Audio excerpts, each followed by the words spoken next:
हम बता देते हैं, गृहस्थों को भी कह देते हैं कि आप मंत्र चिंतन भी कर सकते हैं, माला से नहीं, मंत्र चिंतन भी कर सकते हैं। स्नान किया, मंत्र चिंतन कर रहे हैं, भाई अंदर हमारे जो चिंतन हो रहा, शरीर ही तो अपवित्र है, बाहरी चेष्टा नहीं करेंगे। हम मानसिक ठाकुर सेवा भी कर सकते हैं, मानसिक पाठ भी कर सकते हैं। हमें चतुरासी जी याद है तो हम ग्रंथ नहीं छोड़ेंगे, ऐसे पदगान करेंगे, नाम कीर्तन करेंगे, ये सब हो सकता। लेकिन प्रगट में जो शरीर द्वारा चेष्टा होनी है, तो फिर उस समय 3 दिनों तक ऐसा शास्त्री महापुरुषों का और संतों का आदेश है, तो हमें वैसा पालन करना चाहिए।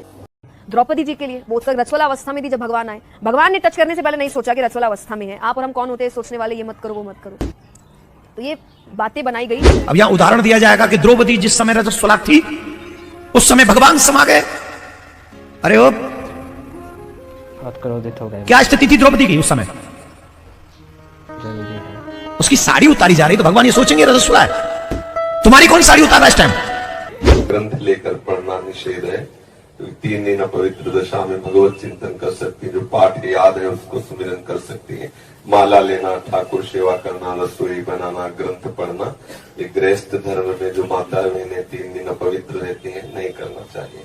ऐसी सास अब ये सब नहीं है, अब थिंग्स हैव चेंज्ड। तो इट्स हाई टाइम कि हम भी उन चीजों को हटा के आप अपने आपे को भूल जाओगे।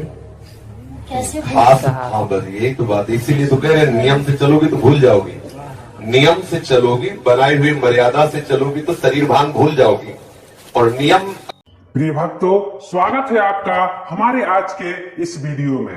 प्रिय भक्तों, जय किशोरी जी का एक वीडियो बहुत ही तेजी से वायरल हो रहा है, जिसमें उन्होंने मासिक धर्म को लेकर कुछ ऐसी बात की है जिसे सुनकर कई कथावाचक एवं संत महात्मा जय किशोरी की बातों पर भड़क गए हैं और अनेक कथावाचकों ने जय किशोरी जी के इस वक्तव्य को धर्मशास्त्र विरुद्ध बताया है। प्रिय भक्तों, इस वीडियो में हम जानेंगे कि प्रेमानंद जी महाराज ने महिलाओं में मासिक धर्म को लेकर क्या कहा है, जिससे सिद्ध हो जाएगा कि जय किशोरी की बातों में कहां तक सच्चाई है। तो चलिए जय किशोरी जी का वह वीडियो क्लिप देखते हैं, फिर उसके बाद प्रेमानंद जी महाराज ने मासिक धर्म को लेकर क्या कहा है वह भी देखेंगे। हेलो जया जी, मुझे ये जानना था कि पीरियड्स में आज भी कई घरों में ये कहा जाता है कि अचार मत छुओ, मंदिर मत जाओ, पूजा मत करो, और ये हर धर्म में हो। आप इस पर क्या विचार रखती हैं और आप खुद क्या फॉलो करती हैं या प्रैक्टिस करती हैं? देखिए, कुछ चीजें जब बनाई गई उनके पीछे कुछ कारण होते थे। अब मैं आपको बताऊं, टच करने को कि बच्चे ना जल्दी से मानते नहीं है। बच्चे मानते नहीं थे तो उनको बोल दिया टच नहीं करना, खराब हो जाएगा। जैसे झूठ मत बोलो, नाक लंबी हो जाएगी। नाक लंबी होती है क्या? पर बच्चे मानते नहीं थे तो उनको किसी चीज से डराया जाता था। कोई खराब नहीं होता, आप टच करके देख लीजिए खराब होता है क्या। पहले व्यवस्थाएं वैसी नहीं थी, आज सब कुछ है। चाहे आप पैड्स ले लीजिए, आप और भी कई तरीके की अच्छी चीजें, सब आप नॉर्मली वर्क कर सकते हो। पहले कुछ भी नहीं था तो पहले क्या करें, तो आपको घर के अंदर ही बंद रहना पड़ता था। आप जिस तरह के कपड़े इस्तेमाल करते थे, तो ऐसे रीजंस थे नहीं करने के। बीच वाले आके काम खराब करते हैं। उसने बिगाड़ दिया ये बोल के अछूत है, ये है, वो है। भाई 9 महीने एक लड़की जब बच्चा पैदा कर रही होती है वो पीरियड से नहीं होती है, और कहा भी जाता है ना कि बच्चे को खून से सींचा है। 9 महीने उसको पीरियड्स नहीं आ रहे हैं, उस खून का इस्तेमाल तो हो रहा है ना बच्चे को सींचने में। अगर आपको लग रहा है वो खून इम्प्योर है, आप में से जितने हम सब बैठे सब इम्प्योर है, उसी खून से सबको सींचा गया है, इसलिए वो 9 महीने नहीं हुई। बाकी जो लास्ट में बचता है वो नेक्स्ट 40 दिन में निकल जाता है। तो इम्प्योर तो हो ही नहीं सकता। द्रौपदी जी के लिए वो उत्सव रजस्वला अवस्था में थी जब भगवान आए। भगवान ने टच करने से पहले नहीं सोचा कि रजस्वला अवस्था में है। आप और हम कौन होते हैं सोचने वाले, ये मत करो वो मत करो। तो ये बातें बनाई गई, पहले रीजन अलग थे, अब ये सब नहीं है। अब थिंग्स हैव चेंज्ड। तो इट्स हाई टाइम कि हम भी उन चीजों को हटा। प्रिय भक्तों, तो चलिए आप देखते हैं प्रेमानंद जी महाराज का वह वीडियो, जिससे सिद्ध हो जाएगा कि जय किशोरी की बातों में कहां तक सच्चाई है और वह कौन सी स्थिति है जिस स्थिति को प्राप्त होने पर शुद्ध अशुद्ध का कोई महत्व नहीं रहता और आप सब कुछ कर सकते हैं। प्रिय भक्तों, प्रेमानंद जी महाराज वर्तमान समय के एक ऐसे संत हैं जिन्हें सनातन धर्म का भीष्म पितामह कहा जाए तो कोई अतिशयोक्ति नहीं होगी। इसलिए उनके बताए हुए रास्ते पर जो चल गया, समझो उसका कल्याण निश्चित है। प्रिय भक्तों, मैं आपको पहले ही बता दूं, प्रेमानंद जी महाराज के इस वीडियो का उद्देश्य जय किशोरी जी की वक्तव्य का जवाब देना नहीं है, क्योंकि महाराज जी किसी की निंदा नहीं करते, बल्कि जिस प्रकार से मासिक धर्म को लेकर जय किशोरी जी से प्रश्न किया गया, उसी प्रकार कुछ वर्ष पहले प्रेमानंद जी महाराज से एक महिला भक्त ने मासिक धर्म को लेकर प्रश्न किया था। उसी प्रश्न का जवाब प्रेमानंद जी महाराज ने उस समय दिया था। तो चलिए देखते हैं प्रेमानंद जी महाराज के इस वीडियो को। महाराज जी, क्या हम अशुद्धि अवस्था में राधा कृपा कटाक्ष स्तोत्र का फोटो कॉपी करवा के पढ़ सकते हैं या नहीं? उसे याद हो गया हो तो आप चिंतन ऐसे कर सकते हैं, वगैरह ग्रंथ लेकर पढ़ना निषेध है। तो 3 दिन पवित्र दशा में भगवत चिंतन कर सकती है, जो पाठ याद है उसको सुमिरन कर सकती है। माला लेना, ठाकुर सेवा करना, रसोई बनाना, ग्रंथ पढ़ना, ये गृहस्थ धर्म में जो माता बहनें 3 दिन पवित्र रहती हैं नहीं करना चाहिए। ऐसी शास्त्र मर्यादा है। फिर जैसा ठाकुर जी प्रेरित करें, शास्त्र मर्यादा है, ऐसा नहीं करना चाहिए। महाराज जी, जब हम अशुद्ध हैं और भगवान इतने शुद्ध हैं, उनको कोई चीज अशुद्ध नहीं कर सकती, तो फिर हमारी आप अपने आपे को भूल जाओगे कैसे? खास एक बात, इसीलिए तो कह रहे हैं नियम से चलोगे तो भूल जाओगी। नियम से चलोगी, बनाई हुई मर्यादा से चलोगी तो शरीर भान भूल जाओगी।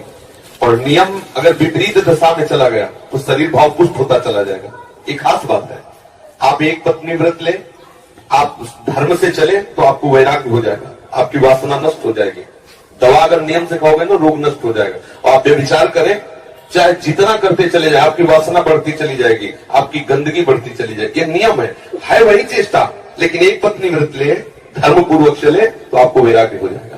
कितने ऐसे गृहस्थ हैं जो वैरागी हैं, पति पत्नी दोनों घर में रहते हुए भी ब्रह्मचर्य हैं। और कितने ऐसे कि देखो, बोले कितने साल, बोले 90 साल के, तो बोले क्या पूरा जीवन हो गया, खाक बटोरते हैं काम, वही के वही खड़े। सब सुलझने की बात है। तो इसलिए हम पहले शास्त्र आज्ञा पालन करें, तो परम पवित्र प्रभु हैं और हम उनके परम पवित्र अंश हैं, ये बात समझ में आ जाएगी। और जो शरीर अपवित्र है उससे हमारा राग खत्म हो जाएगा। अभी शरीर अपवित्र है, शरीर अपवित्र है तो हमारा भाव भी अपवित्र है, क्योंकि हम शरीर से युक्त हैं। आप कभी ये मानती हो कि मेरा शरीर अपवित्र हुआ, मैं नहीं। उस समय यही रहता है कि मैं अपवित्र हूं, रहता है ना। मैं जैसे हम शौचालय से निकले तो हम ये नहीं मानेंगे कि मैं आत्मस्वरूप हूं, मेरा शरीर अपवित्र है लेकिन मैं पवित्र हूं। अगर शरीर का स्मरण आ रहा है तो अभी आप शरीर भाव में हैं। और जिन महापुरुषों का छूट गया तो आगे पड़े रहते हैं, अवधूत स्थिति में भगवान उनके साथ खेलते रहते हैं। उस स्थिति तक पहुंचने के लिए हमें तर्क छोड़कर शास्त्र आज्ञा पालन करना पड़ेगा। शास्त्र की कृपा से, गुरु आज्ञा की कृपा से वो स्थिति आ जाती है। जब शरीर भाव से ऊपर उठ गए फिर क्या है, फिर तो कोई परेशानी नहीं। चाहे लघु शंका की पड़े हो, चाहे शौच के पड़े हो, शरीर पवित्र है लेकिन वो परम पवित्र प्रभु में रमण कर रहा है। अभी हमारी दशा ऐसी नहीं है। हमारा शरीर हमें मैं करके दिखाई दे रहा है, नहीं दिखाई दे रहा। शरीर की भूख मेरी भूख, शरीर की मांग मेरी मांग, शरीर का कष्ट मेरा कष्ट आ रहा है ना। बस इस राग से छूटने के लिए शरीर को सिद्धांत में बांध दो। तस्मात् शास्त्रम प्रमाणन्ते, कार्यो विरुद्ध, क्या करना है क्या नहीं करना, इस शास्त्र के अनुसार चलो तो शरीर का राग खत्म हो जाएगा। इसका परिणाम होगा शरीर से राग खत्म हो जाएगा। आप पवित्र रहिए तो आपको शरीर से वैराग्य हो जाएगा। ये खास बात है। शास्त्र की आज्ञा पालन कीजिए तो आपको शरीर संसार से वैराग्य हो जाएगा, और शास्त्र के विरुद्ध चलिए तो आप रागी हो जाएंगे, आप आसक्त हो जाएंगे, ये आपको दंड होगा। शरीर संसार की आसक्ति वही तो आपको जलाती, वही तो आपको जन्म मृत्यु के चक्र में फंसाती है। समझ गए बच्चा? जब हम भगवान के लिए प्रसाद नहीं बना सकते, उनको भोग नहीं पवा सकते बच्चा, इसीलिए इस शरीर से घृणा करनी है। धिक्कार है ऐसे शरीर को जो प्रिया प्रीतम से बिलक करता है, तभी तो शरीर से राग खत्म होगा। ये अपवित्र शरीर जो हमें प्रभु की सेवा से छुटवा दे, ऐसे शरीर से क्या राग करना। धीरे धीरे शरीर के प्रति हे भाव हो जाए। जन्म मृत्यु जरा व्याधि दुख दोषानुदर्शनम, भगवान ने गीता जी में कहा, शरीर के प्रति हे भाव होने लगता है। क्या मलमूत्र का भांड है, छोड़ो इससे राग। धीरे धीरे धीरे वो अपने स्वरूप में स्थित हो जाए। अभी इतना ममत्व है शरीर में, कोई ऐसे छू ले तो एकदम ऐसा नहीं होता। तुमने हमें ऐसा कितना अपना मय पर है। अगर हम ठीक सिद्धांत से चलेंगे तो हम बहुत जल्दी लाभ प्राप्त कर लेंगे। जहां हमारी स्थिति है हम बात उसी स्थिति की करें तो हम बहुत जल्दी आगे बढ़ जाए। होता क्या, हम लोग बात करते हैं छत की और अभी बिल्कुल 100 हाथ गड्ढे में खड़े हैं। बात ये है शरीर से हमारा संबंध बहुत घनिष्ठ हो चुका है, इतना हो चुका है कि शरीर से हम संबंध किए ये शब्द भी गलत है। मैं ही शरीर हूं ऐसा है। आप देख लो, कभी दर्पण में तिलक लगाते समय सोचा कि शरीर के मस्तक पर तिलक रचना कर रहे हैं? नहीं, मेरा तिलक कैसा है यही तो आएगा ना, मेरा रूप कैसा है, मैं ठीक लग रही हूं, लग रहा हूं, ऐसी बातें आएंगी नहीं आएंगी। तो इसका मतलब शरीर राग है। शरीर राग हटाने के लिए शास्त्रीय सिद्धांत स्वीकार करना होगा। जिस समय माता बहनें अपवित्र होती हैं, उस समय वो जो भी भोग बनाती है, वो शास्त्र के अनुसार कह रहा हूं कि जो ब्रह्म हत्या देवराज इंद्र को लगी थी, उसी के 4 विभाग किए गए थे।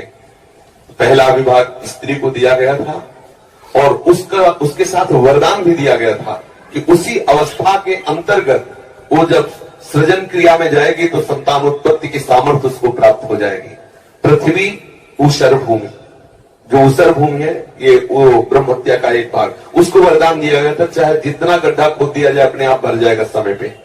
वृक्ष की गोंद जो निकलती है वो ब्रह्म हत्या, और उसको वरदान दिया काटने पर भी पुनः आप हरे भरे हो जाओगे, मतलब समय आने पर आप वृक्ष रूप धारण करो। और जल में फेन बुदबुदा काई, ये ब्रह्म हत्या के 4 भाग के। और जल को आशीर्वाद दिया गया कि कभी भी कहीं भी पवित्रता होगी तो आप उसमें सम्मिलित होगे, जल छिड़को, आचमन करो, जल के द्वारा पवित्रता। ऐसा 4 वरदान भी उनको अलग अलग दिए गए और उनके लिए विधान भी किया गया है। देवराज इंद्र को जब ब्रह्म हत्या लगी थी तो शास्त्र में मर्यादा चली आ रही है, अगर इसका हम पालन करेंगे तो शरीर से वैराग्य हो जाए। जैसे अब जो बच्चे वैराग्य ले लिए, पहले वो स्त्री शरीर में है, अब उनके लिए नियम खत्म हो गया कि वो 3 दिन अपवित्र रहेंगे तो छुएंगे नहीं, क्योंकि खत्म संसार के भोग राग, संसार का क्रम खत्म। अब वो वैरागी, अब वो 8 पैर प्रभु की सेवा में लगे हैं। पर अपने गृहस्थ धर्म से है, शरीर सुख की कामना से है, शरीर का हम प्रयोग कर रहे हैं अपने इंद्रिय सुख के लिए, तो आप पवित्रता धारण करो जिससे तुम्हारा ये राग नष्ट हो जाएगा। समझ रहे ना?